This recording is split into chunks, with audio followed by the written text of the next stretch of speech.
toolkit. But so I would say, yes, this is a big moment, but as a youth athlete who's 11, our goal is for you to improve and to love to compete. If your self-worth is tied to that performance, then we got a problem. So that's why, and there's sometimes in practice where you have to kind of try and fail. It's kind of like learning a new routine.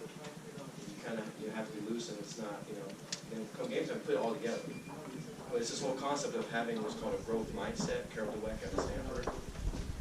Talent's not fixed, skill not fixed. You can grow and improve, and each performance is a chance to get better. Each performance is a chance to grow and learn and get better. And it just all comes down to, like, why are we performing? I think to find my best, to reach my potential.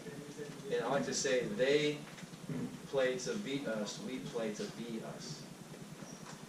And I would ask your performers, who's the biggest competition, who's the biggest challenger in your guys' division or sport? What would you guys say? What other gymnastics organization is like a tough one you guys go up against? What do you guys say? Is there another one? I don't know. In the area? Yeah. Like, who's our competition? Yeah. No competition, baby. No competition. But this is what I say. This is exactly what I would tell. This is what I would exactly tell your kids: is you are your biggest competition. You are your biggest competition. Not a judge, not some other gymnast. So really, you're competing to be your best, not the best. So, and this goes into this third key for me that has really changed my life. Is, as a young kid, I was usually the fastest kid, the most athletic. I remember when I was 8 years old playing for the Puyallup Rough Riders Pop Warner football. I had 3 touchdowns. Wearing number 42. Hey, you're number 42. Like, you are really good at football. Like, you're like the best player. You're the fastest kid. So what did that do to my self-image? What's that? It kind of did. Well, but you also had to be, you always had to be the best. Yeah. My self-worth then was attached to being the best performer.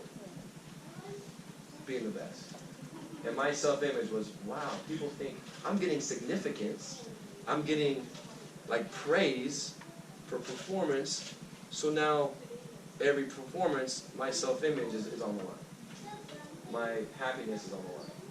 My happiness is conditional to this external thing. And it's no one's fault. That person was super nice, but that's where a lot of performers get into this trap. Self-worth tied to an outcome. So what I like to do is I like to take out a whiteboard, and I want you guys to visualize a wheel. I call this your me wheel. Your me wheel. So visualize a wheel. And your me wheel, imagine if that wheel just has one spoke. And that spoke is, I'm an athlete. I'm a performer.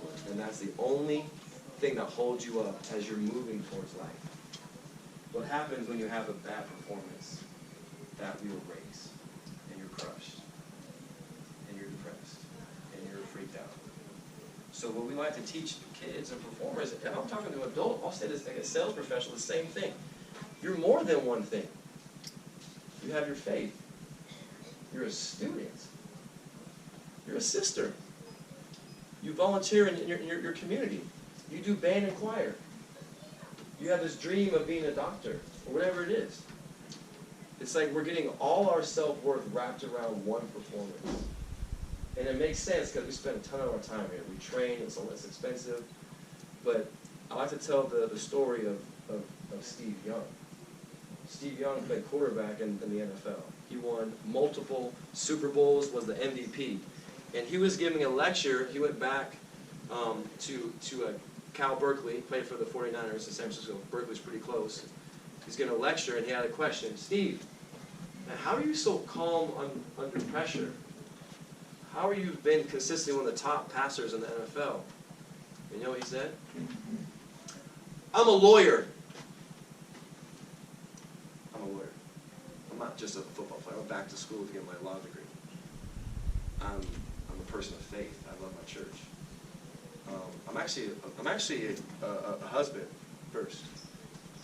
I'm a father. So when I'm on that field, this sport doesn't define me. This is a get to, not a have to. This is a get to. It's like I have a healthy view of how I see myself. And I've had kids do this exercise, and some kids, honestly, make a poster of it, put in their room. Like, I'm more than an athlete. I'm a servant leader. I love people.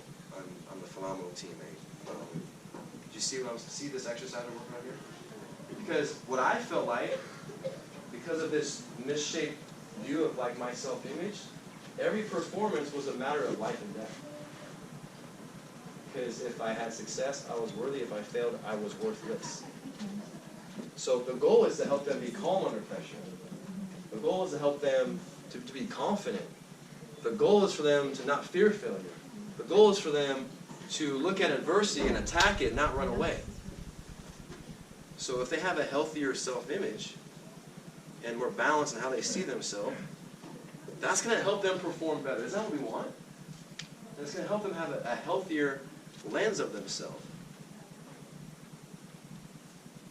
So, and maybe, I do this exercise with adults too, so think about having and really emphasizing, hey, you're more than one thing. Let's just focus on our A's. Attitude, concentration, effort, trust your preparation, compete. They compete to beat us. We compete to be us. The only competition is yourself, no one else. Let's have some fun. Let's compete and have some fun. You're not defined by this. Guys, write this down. You're not defined by this. You're not. Again, our children think that their self-worth is all tied to what type of score that they get on that map. Isn't that kind of messed up? I lived it for most of my life. And talk about years of anxiety, years of depression, years of unworthiness, because my focus was on the wrong things. So, quick exercise. Look around the room really quick. How many blue, this is an easy one. How many blue things can you find? How many blue things? Okay, eyes shut. How many green things did you see? Maybe someone said that thing was turquoise. Okay, eyes open. So it comes down to this point, what you focus on, you will find. What you focus on, you will find. If you're only measuring and judging perfection and this stuff, or negativity, and you just lack of optimism, pessimism, and finding what's wrong, you're going to find those things. But if we're looking for love, if we're looking for growth, if we're looking for, I'm just trying to be my best, not the best. I'm going to try to be a great teammate. Again, no one made the game of gymnastics to break away families and to create anxiety. But sometimes our priorities kind of get out of whack because we're so in it every single day. So just as a reminder, have some balance with what you focus on. Now, the last one is to really encourage these kids just to have fun. Just to explore your best, explore your creativity. And again, there's a lot of research on, when you're in a flow state, flow is present without judgment. The activity is the reward, not the outcome.